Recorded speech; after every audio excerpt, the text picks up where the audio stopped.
podemos esperar que, evoluindo de ancestrais que disputavam os mesmos recursos, as espécies tenham desenvolvido características que asseguram menor ou nenhuma competição com membros de outras espécies. Beleza. Ele está dizendo aqui que você tem espécies que evoluíram de um ancestral, só que esses ancestrais disputavam o mesmo recurso. E as espécies tenham desenvolvido características que asseguraram menor ou nenhuma competição. Então está dizendo que antes você tinha ancestrais que disputavam o mesmo recurso e que com o tempo deu origem a espécies que deixaram de disputar esse mesmo recurso. Com o tempo, houve uma diminuição da competição ou até mesmo o sumiço, né, o desaparecimento dessa competição. Espécies em coexistência com um potencial aparentemente para competir exibirão diferenças em comportamento, fisiologia ou morfologia. Um exemplo bem clássico, tá certo? Você pode ver nos insetos. Tá certo? Os insetos vão ter um ancestral comum ali, dos artrópodes, tá certo? Ou então do grupo mesmo insecta. E você percebe que os insetos, mesmo habitando um local em comum, você percebe que não tem tanta competição entre eles. Vamos pegar 3 grupos, por exemplo. Pegar barata, borboleta e besouro. Tá certo? A barata, ela basicamente está ali só comendo restos, lixo, tá certo? Se alimentando de alimento de decomposição. O besouro, um rola-bosta, por exemplo, ele vai estar se alimentando de fezes, excretas, tá certo? E depois ele vai mudar a sua alimentação. Como larva, às vezes ele pode também se alimentar em matéria de decomposição. E a borboleta, ela vai se alimentar de folha na fase de larva e vai procurar néctar quando estiver adulta. Então veja, mesmo tendo um ancestral, que possivelmente esse ancestral, então, entre eles se competiam, você hoje tem uma competição que sumiu, tá certo? Em vários grupos. Ele está dando exemplo. Óbvio, tem grupos que mesmo tendo um ancestral em comum, eles continuam competindo. Um exemplo, o leão, tá certo? E o tigre. São grandes felinos e competem por animais, tá certo? Por mamíferos, na maioria das vezes, né? Mas ele está dando um exemplo de espécies que têm um ancestral em comum, que havia competição entre as populações, entre os espécimes, e que agora não tem mais. E aí, depois de toda essa conversa, ele pergunta qual fenômeno evolutivo explica a manutenção das diferenças ecológicas e biológicas citadas. Ou seja, qual é o fenômeno que explica isso, de você ter esse sumiço da competição? O que é que proporcionou e manteve, explica a manutenção, o que é que mantém essa falta de competição? Tá certo? Letra A, mutação. Não é mutação. Por quê? Muita gente marcou mutação. A mutação ela é uma das causadoras, tá certo? O acúmulo de mutações vai diferenciando uma população da outra. Mas ela não vai garantir, tá certo? Que você tenha, por exemplo, espécies que não vão competir mais por alimento, que ocupam nichos diferentes agora. Tá certo? Ela é uma produtora, junto com outra coisinha que é a resposta, na verdade. Mas perceba que ela não faz a manutenção. A mutação não garante a manutenção da separação de nichos, por exemplo. Da manutenção de que não haja competição. Tá certo? Por exemplo, os leões, as populações de leões, elas continuam mutando. Tanto é que, por exemplo, tem uma mutação que faz com que o leão ele fique albino. Mas isso, as populações de tigre também. Mas isso não vai fazer com que elas deixem de competir por um alimento. Tá certo? E mantenha isso, ou não é ela que vai estar mantendo que eles compitam pelo mesmo alimento. Mesma coisa dos besouros, as mutações que acontecem não vai garantir isso. Tá certo? Então a mutação é uma causadora, mas ele está falando de explicar manutenção. O que é que causa manutenção? Certo? Essa questão ela teve essa casca de banana. Tá, ok? Deixa eu ver se tem alguma pergunta. Não. B. Fluxo gênico. O que é fluxo gênico? Tá? O nome já está dizendo. O fluxo de genes que acontece entre as populações, por exemplo. Vamos dar um exemplo aqui, né? O fluxo gênico, tá certo, de genes, de alelos que vão garantir uma resistência à malária, tá certo? Na África, a gente percebe que muitas pessoas, muitos africanos de determinadas áreas da África, eles possuem um alelo que causa anemia falciforme, que deixa a hemácia com uma forma de foice, tá certo? E o gene, esse alelo, tá certo? Que a gente vai ser de um gene, né? O gene da hemoglobina, ele tem um fluxo muito bom lá dentro. Por quê? Porque é vantajoso ter esse gene, porque quando o parasita da malária, tá certo? O plasmódio, ele tenta entrar na hemácia, e a hemácia, algumas hemácias são em forma de foice, ele tem dificuldade.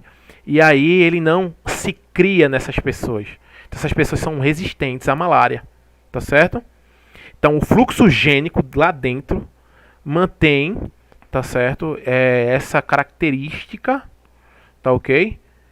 Mas perceba que você tem que ter algo que vai estar mantendo essa característica. Porque se só fosse o fluxo gênico, você ia espalhar para algum lugar, ia se espalhar para todos os descendentes, ou já que a África é um ponto central, o fluxo gênico se espalhar para todo esse fluxo gênico desse alelo. Explica por que é que não tem tantas pessoas com anemia falciforme no Brasil. Tem outra coisa, o que é que está acontecendo para explicar por que é que na África eu tenho pessoas, tem uma boa parte em certas áreas, pessoas que são resistentes à malária por causa do gene da anemia falciforme, mas no Brasil não tem. Existe algo aí, que é o quê? Que é a letra C. É a seleção natural. Perceba, o que é que fez a manutenção, veja que essa é a palavra-chave está aqui, ó. O que é que manteve essas espécies tendo uma competição muito baixa ou praticamente nula? Porque quando uma espécie, quando uma população ela começa a se alimentar, competir com a outra, você vai ter uma diminuição mais rápida do alimento, por exemplo. Vai ser mais difícil obter aquele alimento. Por quê? Porque tem um monte de gente agora competindo por ele. Se começa a existir, então, essa pressão, isso é a seleção natural atuando. Ela vai garantir uma determinada característica naquela região, que é o que explica o que eu falei agora da África.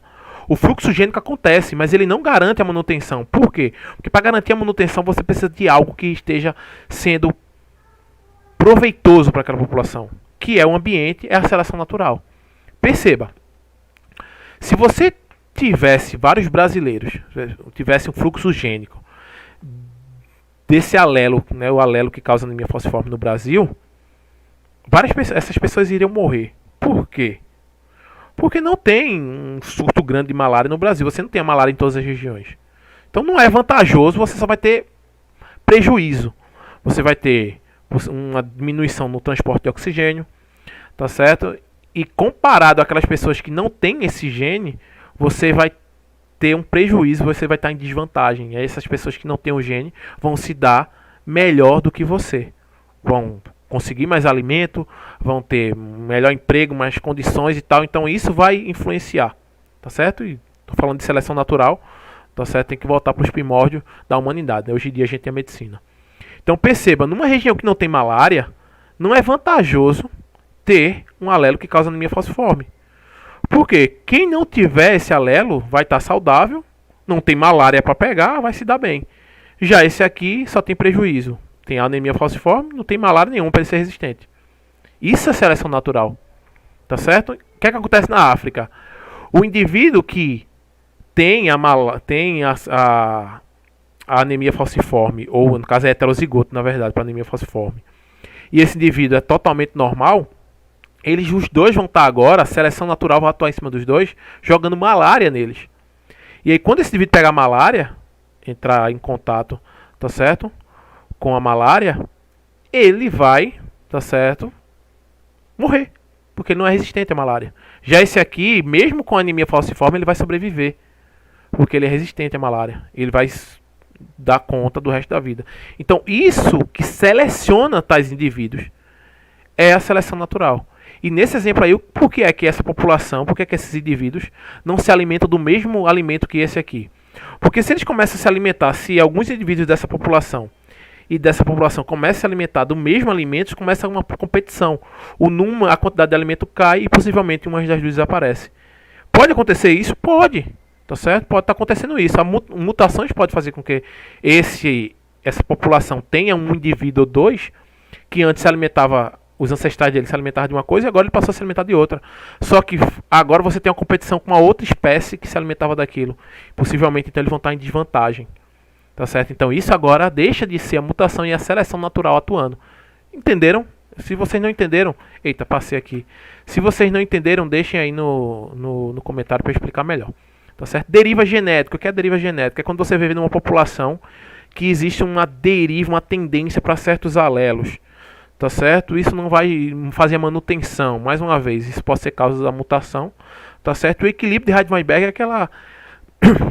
aquele modelo que eu falei, que a gente já conversou nas aulas passadas, que é quando uma população ela não está nem sofrendo deriva genética, ela não está sofrendo seleção natural, tá certo? A taxa de mutação vai ser constante ou zero, não vai estar tendo fluxo gênico com outra população. Então, o equilíbrio de Heisenberg ele não explica a manutenção, tá certo? O equilíbrio de Heisenberg ele só vai dizer se aquela população ela está sofrendo pressões evolutivas ou não, basicamente isso, tá certo? Então, mais uma vez, o que vai explicar a manutenção de diferenças é a seleção natural. Como também a seleção natural pode causar mudanças, tá certo? Pode mudar o comportamento de uma população, tá certo? Um exemplo, tá certo? Você tem no Tibete, ali na região do Himalaia, populações, tá certo? Que conseguem viver em altitudes maiores, tá certo? Então você antes tinha uma população que só vivia ali, no pé da montanha, no pé da cordilheira do Himalaia, e que depois foram aparecendo populações de humanos que conseguiam viver em altitudes cada vez maiores. E que quando se foi analisar os DNA dessas populações, se viu que eles têm, tá certo, mutações, genes, tá certo? Então que essas mutações já aconteceram antes, mas a seleção natural, ou seja, a capacidade agora, um ambiente novo, com ar mais rarefeito, começou a selecionar indivíduos que, ó, você pode viver aqui porque você já tinha mutações que faz com que você absorva melhor oxigênio, tá certo? Você tem alelos que dão a você uma maior capacidade de captar mais oxigênio da atmosfera, tá certo? Então perceba, a mutação já aconteceu, ela foi a produtora de diferenças, mas o que faz a manutenção de que aquela população numa região mais alta do Himalaia se mantenha daquele jeito é a seleção natural que aquele ambiente propicia, um ar mais rarefeito, beleza? Se não existisse o ar fosse a mesma quantidade, tá certo? Se existisse oxigênio na mesma quantidade do poço mais fundo da Terra ao pico mais alto da Terra, você não teria, tá certo, essa população diferenciada no Himalaia. Por quê? Porque não ia haver seleção natural. As mutações iam acontecer, tá certo? Poderia ter um ou outro indivíduo na população, em qualquer população do mundo, vai aparecer. Na população brasileira pode ter indivíduos que têm essa mutação, mas você não tem a seleção natural no território brasileiro em relação a um ar rarefeito. Você não vai ver ninguém, até porque a geografia brasileira, tá certo, é uma geografia mais antiga, né? Não tem picos tão elevados como o Himalaia, onde você encontra o Everest, tá certo?